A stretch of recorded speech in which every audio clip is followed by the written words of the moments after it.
നിങ്ങളുടെ ഇഷ്ട പരമ്പരകൾ എക്സ്ക്ലൂസീവായി സൺ നെക്സ്റ്റ് ആപ്പിലൂടെ തികച്ചും ഫ്രീ ആയി ഇപ്പോഴേ ആപ്പ് ഡൗൺലോഡ് ചെയ്യൂ. നമ്മുടെ മരുമോളല്ലേ അവള്? അവൾക്ക് വേണ്ടി സംസാരിക്കാൻ ആരെങ്കിലും വേണ്ടേ? ഗൗതം ഇത്രയെങ്കിലും ധൈര്യം ഇവളോട് കാണിച്ചിരുന്നെങ്കിൽ എനിക്കൊന്നും സംസാരിക്കേണ്ടി വരില്ലായിരുന്നു. ഗൗതമിനെ എനിക്കെതിരെ തിരിക്കാനാണ് ഏട്ടത്തിയുടെ ഭാവമെങ്കിൽ ഈ വീട്ടില് ചാരം മൂടിക്കിടക്കുന്ന രഹസ്യങ്ങള് ഒന്നൊന്നായിട്ട് ഞാൻ പുറത്തുവിടും. ഗൗതം എന്തറിയരുതെന്ന് നിങ്ങൾ രണ്ടുപേരും ആഗ്രഹിക്കുന്നു, അതവൻ അറിയും. അങ്ങനെ സംഭവിച്ച അതിന് കാരണക്കാരി ഞാനല്ല.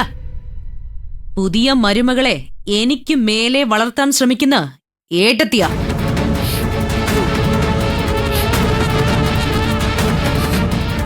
നിധി വരുന്നതിന് മുൻപ് ഈ വീട്ടിൽ സന്തോഷവും സമാധാനവും ഉണ്ടായിരുന്നു. അവളുടെ പേരില് ഇനി ഈ വീട്ടിലൊരു സംസാരം ഉണ്ടാവരുത്. ഞാൻ എങ്ങനെ പ്രതികരിക്കുമെന്ന് എനിക്ക് പറയാനാവില്ല. നിധിയെ നീ എന്തിനെങ്ങനെ ടോർച്ചർ ചെയ്യുന്നത്? ഇതുവരെ സംസാരിച്ചൊക്കെ മതി.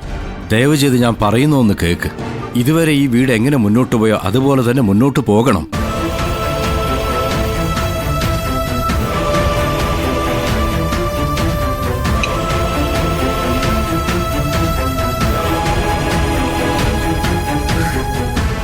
രഹസ്യങ്ങൾ എന്നും രഹസ്യമായി തന്നെ ഇരിക്കണം. ഇനിയൊരു പോസ്റ്റ്മോർട്ടം ഉണ്ടാവരുത്.